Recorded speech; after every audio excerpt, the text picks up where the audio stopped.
All right, so we're now going to do the Handcuff Puzzle Challenge that is in the pack newsletter.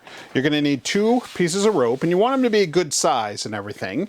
And Ben's got his on his wrists already. We put one through. I don't know how to take these off. We put one through like this, and we have to get apart.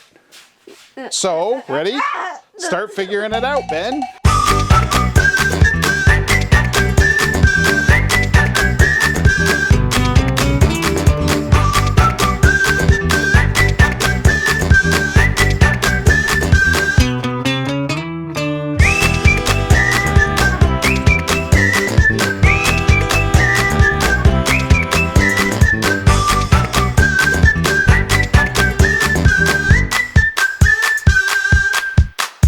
All right, Ben couldn't figure it out, and that's okay. This is a tricky one. So, what we do, we take this, hold one of your hands up so they can see it in the camera.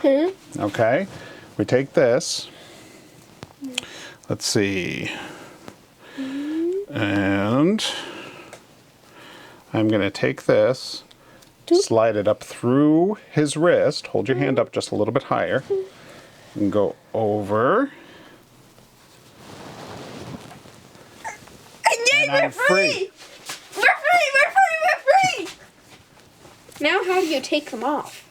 I think I have another puzzle. You could just leave your kids like this too.